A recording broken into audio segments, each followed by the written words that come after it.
कैसा हुआ पढ़ना से भाई। किस्मत देख रहे हो मेरी।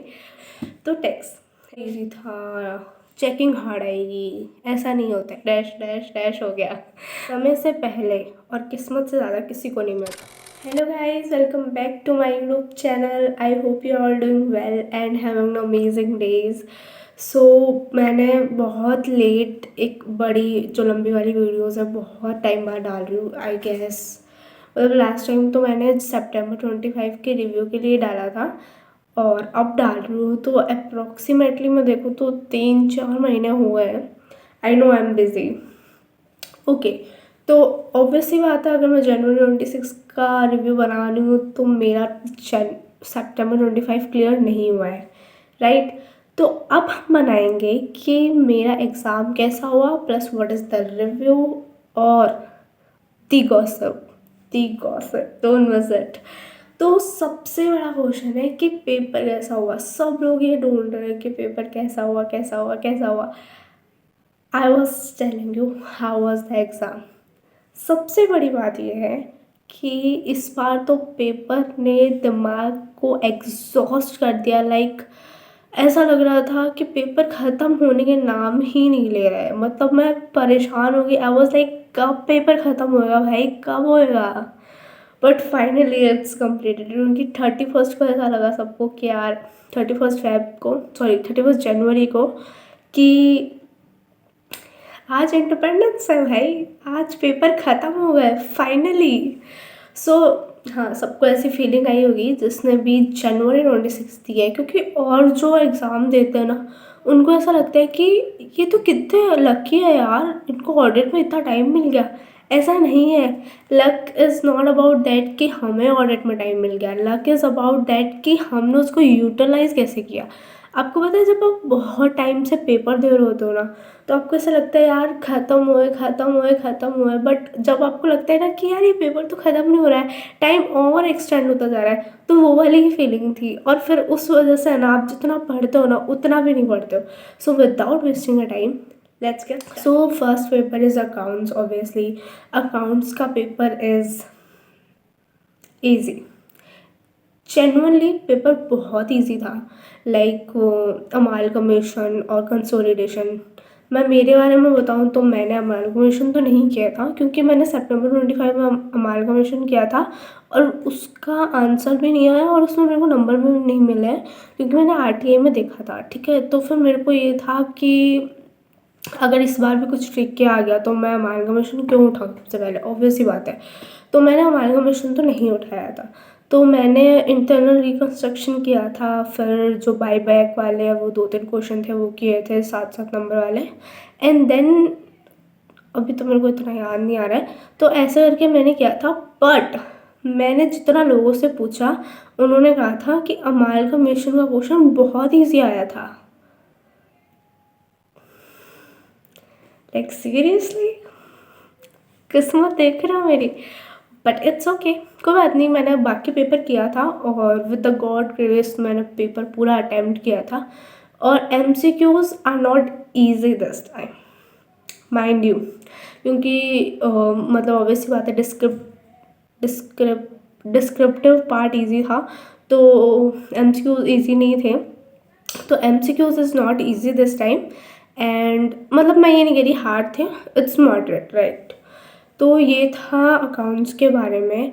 देन आता है ना लॉ के अंदर paper is not hard as September 25। अब यहाँ पे है ना एक मिथ जो है अभी लोगों के अंदर, वो ये चल रहा है, मतलब जिन्होंने सितंबर 25 जनवरी 26 दोनों दिया है उनको ऐसा लग रहा है कि लॉ का पेपर सितंबर 25 में ज़्यादा ईजी था। मतलब मैंने भी ये फील किया है, but I don't know, like easy नहीं बोल सकते हैं कि ज़्यादा ईजी था।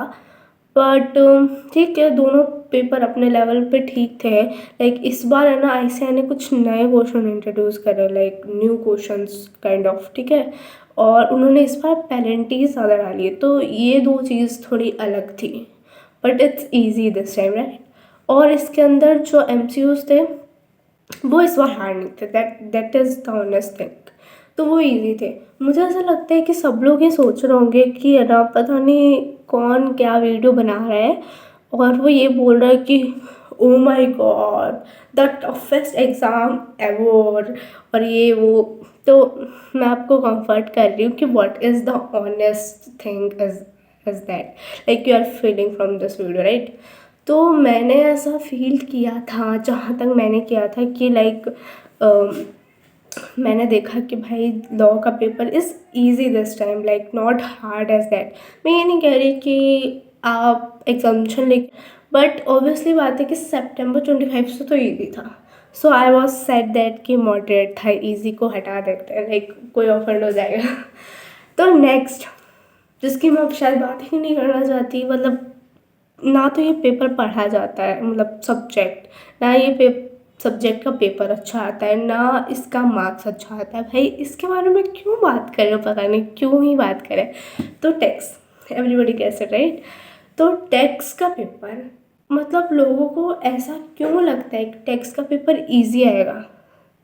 ICAI prove it wrong every single time whenever we thought this। तो इस बार टैक्स के पेपर में है ना, जिसने भी इनकम टैक्स जो करके गया है प्लस जिसने भी इनकम टैक्स उठाई है उसकी तो समझ जाओ dash dash dash dash dash हो गया। तो this is like income tax का पेपर बहुत हार्ड था और बहुत ज़्यादा हार्ड था। और GST part is easy this time, like जो GST पढ़ के गया है मेरे हिसाब से उसका हो जाएगा, मतलब हो जाएगा इन द सेंस कि लाइक हाँ वो बना लेगा 40 तो शायद। बट जिसने इनकम टैक्स उठाया है फिर वो सोच रहा है वो GST भी कर लेगा, ऐसा नहीं होएगा भाई, आपका पेपर छूट जाएगा। क्योंकि जो 15 मार्क्स वाला क्वेश्चन है वो बहुत ही हार्ड था, इनकम टैक्स में बहुत ज़्यादा हार्ड था। और आई होप जिसने भी वो क्वेश्चन किया उसका वो सही हो, अदरवाइज़ कोई बेनिफिट नहीं है वो क्वेश्चन करने का। और अगर हम MCQs पे आते हैं तो MCQs में उल्टा था, इनकम टैक्स के MCQs इजी थे, GST के MCQs भी हार्ड थे। मतलब वो GST वाली जो केस स्टडी थी ना बड़ी वाली, वो बहुत हार्ड थी। लाइक उसमें भी अगर कोई फंस गया ना तो मतलब ऑल अबाउट इस टैक्स की, एक तो वो टाइम टेकिंग था प्लस वो हार्ड भी था। जैसे एक वो रेजिडेंशियल स्टेटस वाला क्वेश्चन था, उसके अंदर HUF तो डाला एग्रीकल्चर इनकम भी साथ में डाल दिया। तो मैं ये नहीं कह रही हूँ कि paper was not manageable kind of thing, but क्या होता है ना वो प्रेशर, वो 3 घंटे, वो सारी चीज़ों को भी देखना पड़ता है। जो भी एग्जामिनर है, आप सुन रहे हो, हम बच्चे हैं, हम कोई इनकम टैक्स के कोई हम CA नहीं बने हुए जो आप हमें ऐसे ऐसे क्वेश्चंस दे रहे हो which is not manageable at that moment of time. तो this is the thing about tax. Next is costing, like costing this time was easy for me. पता नहीं, मैंने ना जहाँ तक मुझे याद है मैंने 2-3 जनों से पूछा था सेंटर में, like how is your paper, how was that and this.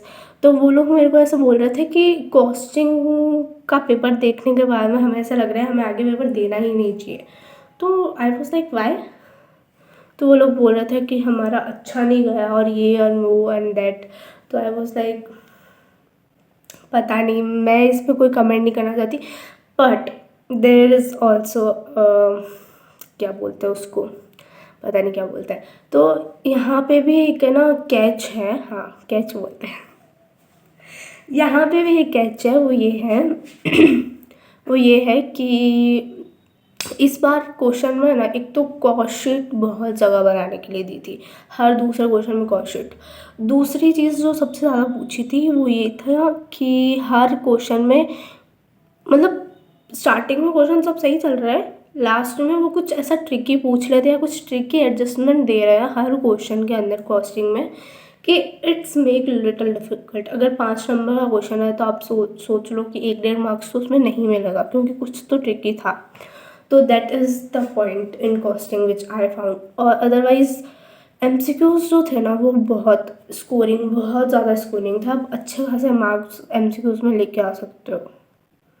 क्या नेक्स्ट इज ऑडिट होना चाहिए था बट नहीं है। ऑडिट अपन लास्ट में ही लेंगे क्योंकि ICAI ने भी लास्ट में ही लिया था, बहुत ज़्यादा लास्ट में, बट अपन इतना लेट नहीं करेंगे। तो पहले FMSM ले लेते हैं। FMSM के अंदर क्या झोल किया है भाई। मतलब एक क्वेश्चन जो था वो जो भी है फाइनल वालों का रेशियो वाला क्वेश्चन, दैट इज़ लाइक मैं जैसे रेशियो वाला क्वेश्चन है ना, मतलब मैंने बहुत ज़्यादा रेशियो में मैं बहुत कंफर्ट जोन वाला क्वेश्चन था, ठीक है। तो पता नहीं क्यों बट मैंने सबसे पहले वही उठाया था। I know that's the very bad choice I have made, but उसके अंदर जो वो कुछ तो एक्सपेक्टेड पता नहीं क्या क्वेश्चन था, उसने उसको देख के मेरा दिमाग घूम गया। मैंने कहा ये मैंने तो पढ़ा ही नहीं, मतलब मेरे सिलेबस में नहीं है, या मैं दूसरा सिलेबस पढ़ के आई हूँ या फिर क्या। तो ये वाला थॉट मेरे दिमाग में आया, फिर मैंने उसको थोड़ा सॉल्व किया और अब मुझे पता चल रहा है कि उसमें मुझे नंबर नहीं मिलेंगे, क्योंकि जो मैं आंसर निकाल के आई हूँ वो पता नहीं क्यों निकाल के आई हूँ। मतलब like I don't know, like ठीक है ग्रेस मार्क्स मिलेंगे, that's good, we need it, but मतलब एक तो मेरा टाइम गया, ऊपर से वो क्वेश्चन हमारे मॉड्यूल में से नहीं है। मतलब इट वाज नॉट, मतलब कहीं पे देखा तो हो भाई, कोई एमटीपी कोई आरटीपी कोई पीवाईक्यू हम इतना इतना करके जाते हैं, कहीं पे भी नहीं देखा ऐसा क्वेश्चन।